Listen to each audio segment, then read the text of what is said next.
That's the mission statement for where I work, Everett, which makes sense, right? They're advancing safe, reliable electricity through collaboration and thought leadership. So it's very succinct. It's a very succinct mission statement. So if you were going to make a mission statement for Tesla, what would you make? They're trying to be succinct, trying to put it all into like a sentence. Well, I've got it. I got Elon Musk's mission statement here. Quality, efficient vehicle That's excellent. That's almost exactly what it is. Accelerate the advent of sustainable transport by bringing compelling mass market electric cars to market as soon as possible. So yeah, so makes sense. And then you started thinking, okay, their goal is to sustainable. They stuck that word in there, which I think is, when you look at their gigafactory, you see that they're doing that, right? They're putting wind power, solar power, recycling in their gigafactory. You want to talk about that? So here's the suppliers to the 2013 Tesla Model S. Bunch of them, because you can see how one of their core competencies is going to have to be supply chain management. And this one down here in the corner was one I'm particularly interested in because of my work in robotics. It's the batteries, the lithium-ion batteries.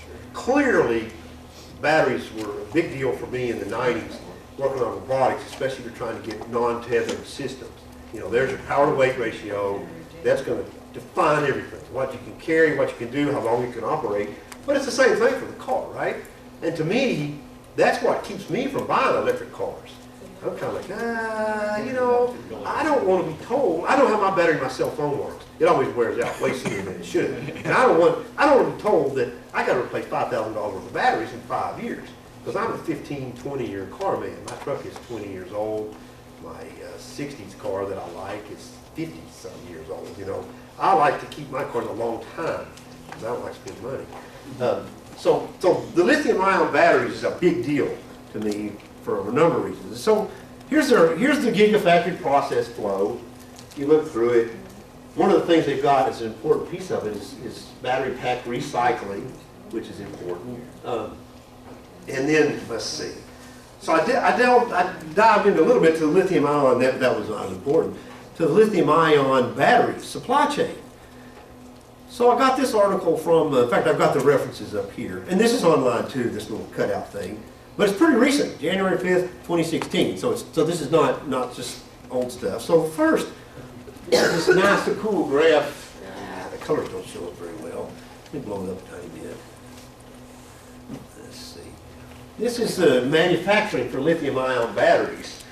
And not surprisingly, you see it showing up over here in Asia. Blue is existing, green is being under construction.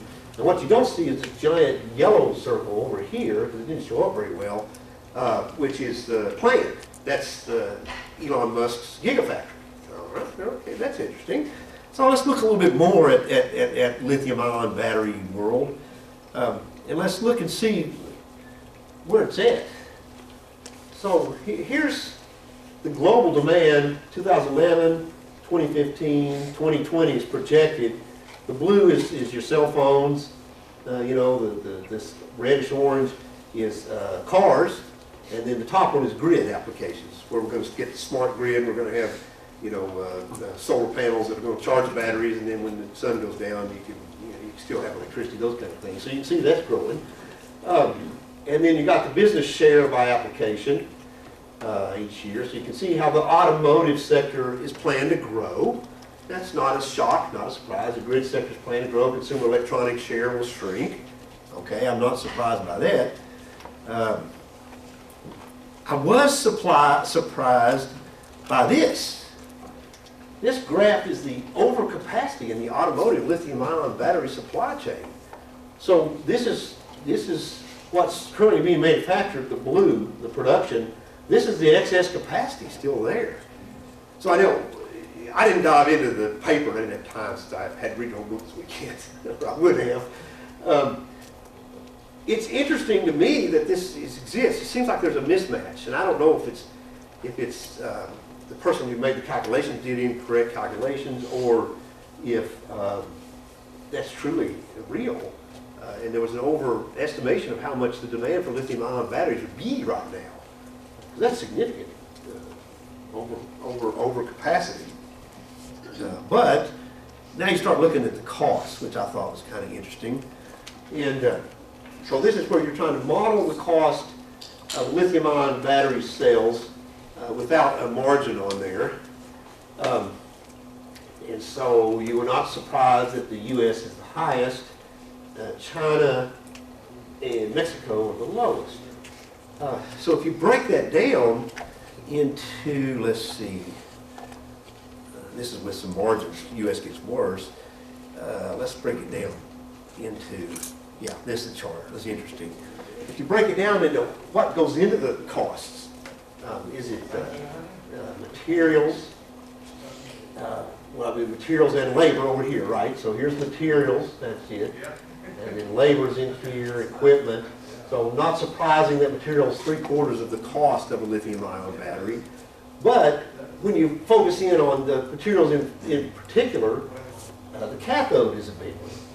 All right? And so you look down here, these are the different companies, the U.S., China's over here, China, and Mexico's down here. This is, yeah, that's Japan's over here, right. So, yeah, it's hard to see. To do better with the, see if I can blow it up, a little focusing in on that. Yeah. Because it's the material costs that are hurting us. Yeah, if you look at a U.S. supplier, say the cathode, which was a big one, it's $30 per kilogram. U.S., you go over here to the China, it's 20. China tier 2 was 18, and Mexico was 18 too. So we've got significantly higher material costs, and I think part of that might be related to the regulation and the waste regulations, clean type, environmental type regulations, and I think that's a part of the reason why you see all the big blue dots over in Asia. And so yeah. I don't think we have our own supply of lithium either. That's true too, do we? Yeah. So that's another cost. You're going to get it open. You're going to have to buy it. Yeah. So you can see how if you're Elon Musk, supply chain is going to be a big deal. And management of your supply chain is going to be a big deal if you think you're going to be successful in this electric car world. And so one of the things, let's see, I had a couple of comments out of another paper. But I'll wait on that because I wanted to show you this. If you look, another interesting article. Yeah, here. So I found this journal paper. It's recent. It's 2015 too, and it's an economic analysis of the lithium-ion batteries production. And it's by the first author's from MIT. The other three are from Carnegie Mellon. So they're from a place that's reasonably able, I believe, to make a statement on this. In fact, if you look at this paper. Which I didn't post it online because I didn't want to get copyright troubles. You guys look it up if you wanted, but it's very detailed economic models of the lithium-ion battery production, and they come up with two major conclusions. One of them is the economics of scale in the battery manufacturing are very important and are reached very quickly when you get to about 300 megawatt hour capacity annually. And the second conclusion they made that larger batteries, larger energy content batteries are cheaper because they can use thicker electrodes. So if you look at those two conclusions, now they've got a giant paper. I mean, they went through, and this will make Dr. Garcia real happy because they used an optimization model. They optimized, they minimized cost.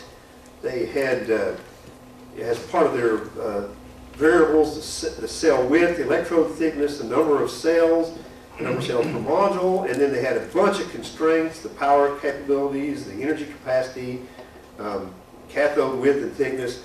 So they had a very nice optimization problem, and shows the power of optimization. But if you think about these two conclusions, you will understand now why Tesla's going the direction they're going.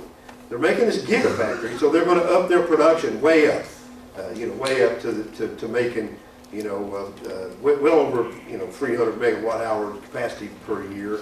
And Tesla's car has a big battery. I think it was 85. Let's see, I'm trying to get my units right. Was it 85 watt hours per kilogram? Let's see. It's 85 kilowatt hour. Yeah, it's an 85 kilowatt hour battery pack. So it's bigger than a lot of their competitors. That's why they're getting their better range. But that also corresponds to what the economic analysis says you want to do. So the economics of scale are important to them, and their supply chain is going to be significantly important to having their business grow, which the final paper I had that I referenced in there talks about. If you compare Tesla's growth to Toyota's early growth in the 50s, it's very similar. Their rate of growth, their rate of expansion into the market. So depending on what goes on, whether we have things like the government rule that passed that we've got to have a 54.5 mile per gallon fleet average by 2020, or if we start penalizing pollution costs and things like that, their business may grow. But almost all of these things don't consider. In fact, it's amusing to me. If I had this little plot here from Idaho National Lab comparing the cost of electric cars to gas cars, and even though their axis is labeled wrong, this is the gasoline cost per gallon. You notice their bottom point on the axis is $2 a gallon. I paid $1.50 yesterday, and so they didn't even think they would go that low, and that may have a significant impact on the electric car business. So it's interesting for me. Let's see, do we want to buy Tesla stock or not? But anyway, so that shows the importance of supply chain to them. It was an interesting example, and the lithium-ion battery supply chain is going to be very important if they're going to win this business battle.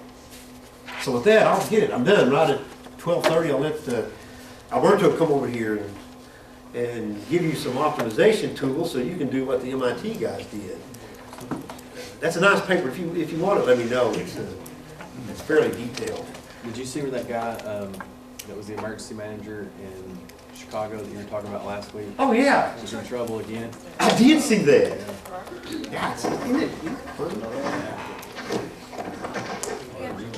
Well, the teacher union, he's the emergency manager of some teachers union. Yeah, what I'll do over the next week, I'll pick out all of the assignments, the Excels I want you to do.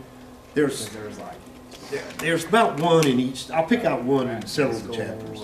There's a few chapters that didn't have any, like I think 3 and 4 didn't have any, and so I'll pick out about 6 of them. So we don't have. Don't have anything, no. And all those Excel problems will be due at the end of the semester. Yeah, so Care to post that paper on whiteboard? It was on the. Are you allowed to? I don't know. I don't know if they finished it until I heard. I'll check, because I don't, that's why I didn't. I'm always worried about that. Because you guys are UT library, right? I did, and y'all are UT We students. all have access. Then I'll do it. I'll put it up there. Yeah, he's right. Yeah, because y'all are, yeah, because you could just go get it yourself. Yeah, okay. Yeah, I'll put that up there. It's a very detailed analysis, and it's why I wouldn't assign people to read it because it's, but it's not. And you can read papers